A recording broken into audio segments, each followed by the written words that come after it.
Herkese merhaba. İçinde bulunduğumuz dönem çok önemli ve tarihsel bir dönem. Bu dönemde insanların hayatı çok büyük ve hızlı bir şekilde değişmeye başladı. Devam da edecek bu değişiklik hızlı bir şekilde. Ve bu dönemde insanların, hepimizin kafasında olan soru şu: işte hangi meslekler sona erecek, hangi yeni meslekler doğacak, bizi ne gibi değişiklikler bekliyor? Bu tarz sorular herkesin güncel olarak kafasında yer ediyor. Bizi hangi değişikliklerin beklediğini anlayabilmek için önce tarihsel sürece bir bakmamız lazım değerli arkadaşlar. Şu anda yaşadıklarımızın çok benzeri aslında birkaç yüzyıl önce yaşandı.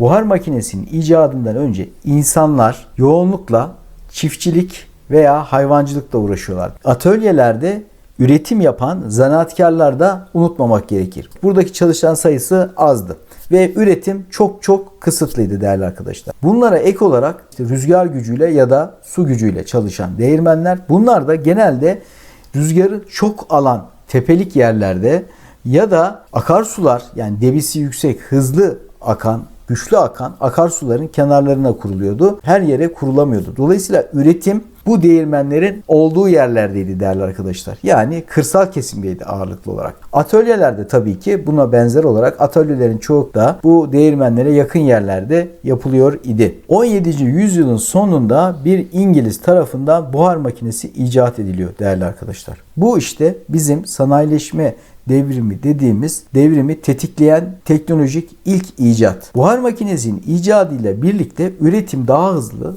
çok daha ucuz ve çok daha verimli bir şekilde yapılmaya başlanıyor. Bu manifaktür ya da atölye dediğimiz insanların bilek gücüyle zanaatkarlık yaptığı atölyeler birer birer kapanıyor. Onun yerine büyük, devasa fabrikalar ortaya çıkıyor değerli arkadaşlar. Bu fabrikaların içinde de tabii ki buhar makineleri yer alıyor. İşte bu buhar makinelerin ortaya çıkması ve üretimin çok daha hızlı, daha ucuz ve daha verimli bir şekilde yapılabilmesi insanların yaşam tarzını değiştirmeye başladı arkadaşlar. Buhar makinesi bakın sadece fabrikalarda değil, trenlerde de kullanılmaya başlandı. Trenlerin lokomotifleri buharla çalışıyor ve buhar gücüyle çok fazla sayıda vagonu bir yerden bir yere taşıyacak trenler üretilmeye başladı. Ve bu trenler sayesinde tüm dünyadaki ticaret hızlı bir şekilde artmaya başladı. Daha önce atlarla veya hayvanlarla yapılan ticaret, taşımacılık, ticari taşımacılık bir anda makinelerle yapılmaya başlamıştı. Ve bu makinelerle yapılmaya başladıktan sonra artık dünya eski dünya değil, yeni bir dünya oluşmaya başladı. Buhar makinesi sanayileşme çağını 18. yüzyılda İngiltere'de başlayan ve daha sonra ülkelere yayılan sanayi devrimini başlattı. İşte bu buhar makinesiyle birlikte İngilizlerin tüketebileceğinden çok daha fazla üretim yapıldı. Ve üretim fazlası ortaya çıktı. İşte bu üretim fazlası ortaya çıkan ürünleri de İngilizler yine bir İngiliz tarafından icat edilen tren ile tüm dünyaya satmaya başladılar. İşte İngiltere'yi imparatorluk yapan sanayileşme çağının temel icadı buhar makinesidir arkadaşlar. İngiltere buhar makinesi sayesinde İngiliz İmparatorluğu'na dönüştü. Sadece İngiltere'yi etkilemedi, tüm dünyayı başta Avrupa olmak üzere yavaş yavaş bu teknolojik ilerlemeler, teknolojik icatlar tüm dünyada kullanılmaya başlandı. Artık bütün dünyada atölyelerin yerini fabrikalar almaya başlamıştı ve insanlar artık şehirlere göç ediyorlardı. Kırsal kesimde tarım ve hayvancılıkla uğraşan insanların büyük bir kısmı hızlı bir şekilde şehirlere göç ediyor ve şehirlerdeki fabrikalarda çalışıyordu. Fabrikalar artık şehirlere kurulabiliyordu. Rüzgar çok olan ya da akarsuyu hızlı akan, güçlü akan böyle kırsal kesimlerdeki yel değirmenleri birer birer kapanıyor. Bunun yerine şehirlerde onlarca, yüzlerce fabrikalar açılıyordu. İşte bu nedenle de iş gücü bu tarafa doğru kayıyordu arkadaşlar. İşte bu şehirlerdeki nüfusun artması, kırsal kesimdeki nüfusun azalması sosyokültürel anlamda da bir bakıma devrim niteliğinde değişikliklere neden oldu. Şehirlere gelen insanlar daha fazla kültürel ve bilimsel ve edebi aktiviteler yapmaya başladılar. Tüm insanlığın kültürel anlamda gelişmesine katkıda bulundular. Bu monarşinin yıkılmasına ve cumhuriyet şeklinde ülkelerin yönetilmesinin yolunu açtı. Özellikle Avrupa'da arkadaşlar. Buhar makinesi sayesinde normalde bir haftada üretilebilen bir ürün bir günde belki daha kısa sürede üretiliyordu. Bu sayede üretim hızı inanılmaz bir şekilde arttı.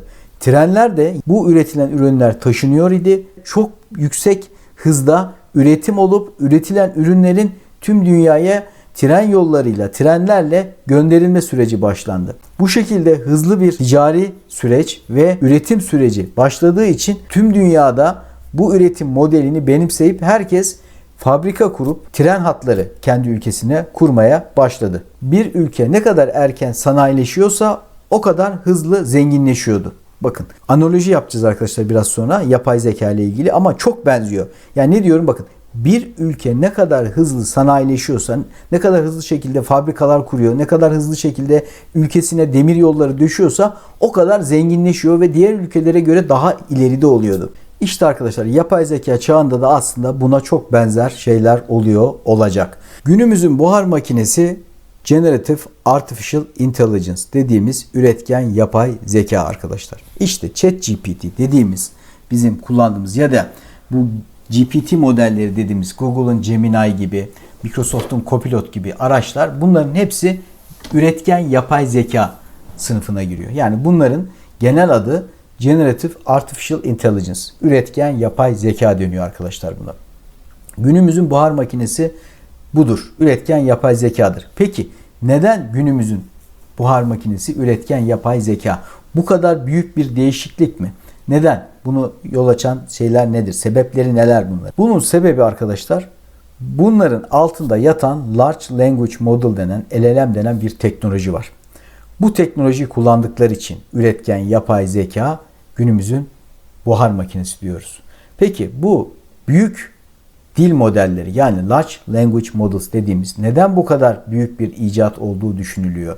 Yapay zeka konusu 10 yıllardır var. Duyuyoruz hepimiz. Evet, duyuyoruz. Ancak işte bakın, bu Large Language Models dediğimiz yeni teknoloji, büyük dil modelleri ChatGPT ile hepimizin hayatına girdi, girmekte ve girecek. Bunun nedeni şu: siz büyük dil modellerini kullanarak hiç kimsenin daha önce üretmediği bir resim üretebiliyorsunuz. Hiç kimsenin daha önce yapmadığı bir çizim yapabiliyorsunuz. Bir video oluşturabiliyorsunuz. Bir metin yazabiliyorsunuz. Bir şiir yazabiliyorsunuz. Buna ek olarak siz bu büyük dil modellerini kullanarak sorularınıza cevap alabiliyorsunuz. Tıpkı bir insan gibi size cevap veriyor. Size cevap veren bu insan değil, artık bu bir makine. Bu bir yazılım. Bu yazılımı siz nasıl eğitirseniz size eğittiğiniz şekilde karşılık veriyor, cevap veriyor. Bakın, bir insanı eğitmek onlarca yıl alıyor. Ama bu büyük dil modelleri çok kısa sürede eğitilip hemen konuya hakim olabiliyorlar. Ve size sorduğunuz soruların cevabını veriyorlar. Mesela bir kitap düşünün değerli arkadaşlar. 1000 sayfalık bir kitap. Bu 1000 sayfalık kitabı kaç günde okursunuz? Değil mi? Kişiden kişiye değişir. Siz belki 1000 sayfalık bu roman diyelim. Bu romanı siz bir ayda okursunuz. Başka bir kişi vakti boldur, 5 günde okur. Diğer bir kişi okuması çok hızlıdır, 3 günde okur. Ama işte yapay zeka bu 1000 sayfalık kitabı saniyeler içinde okuyor.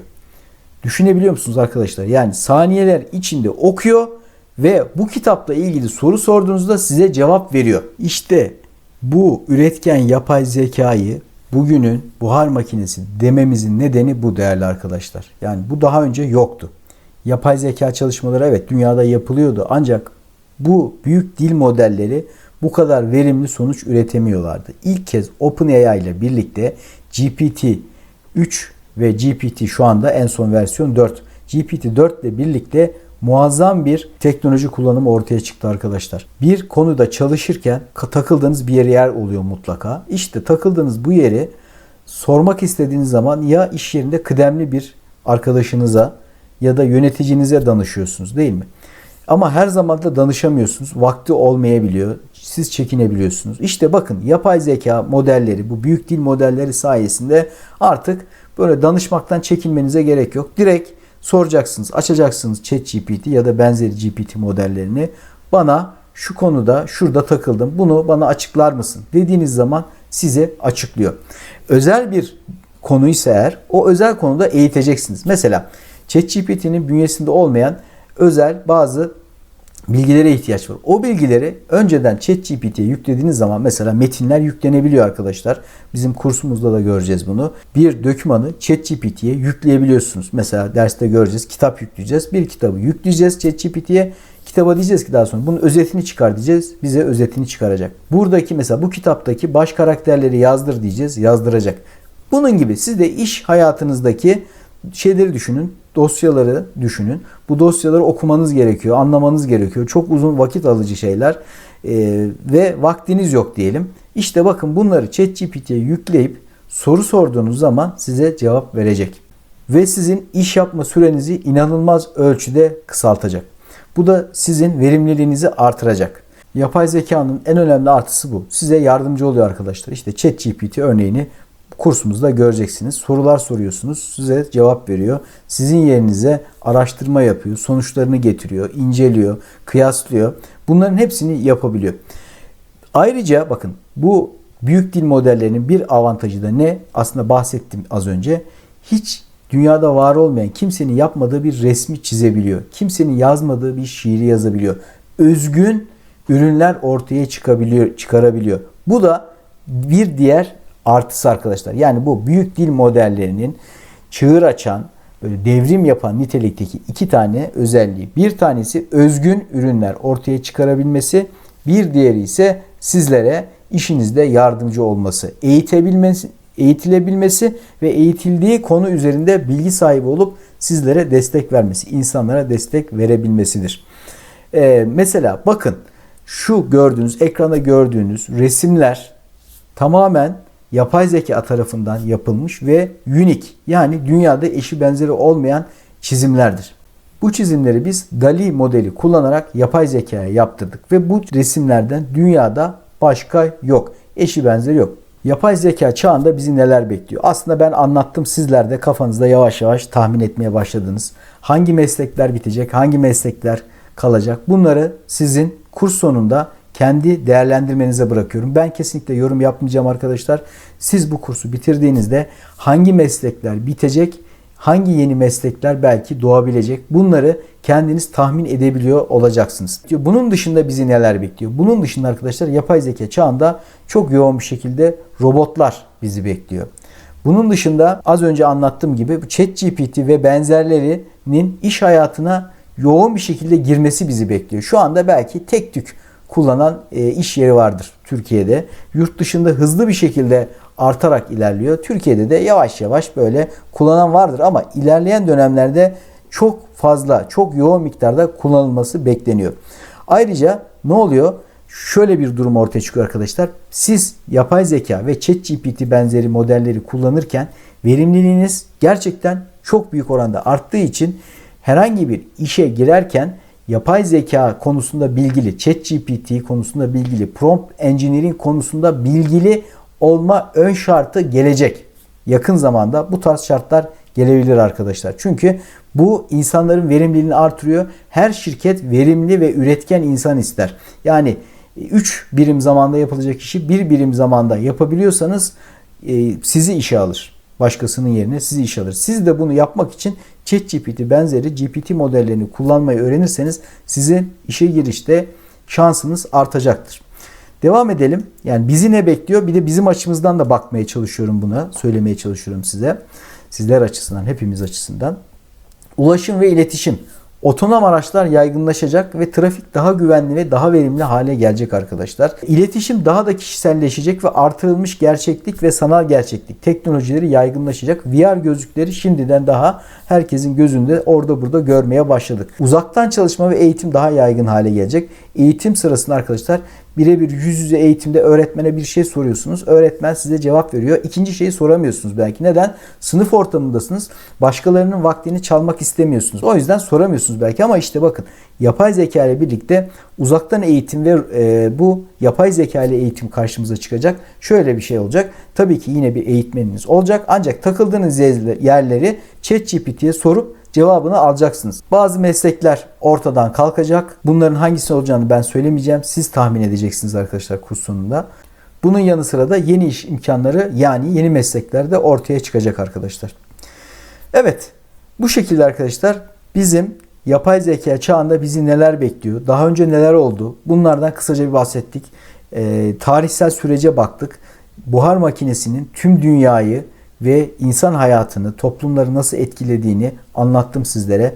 İşte buna benzer bir çağın tam da başındayız arkadaşlar. Bu çağda eğer geri kalmak istemiyorsanız, sizi de çağı yakalamak istiyorsanız doğru yerdesiniz. Görüşmek dileğiyle, hoşça kalın.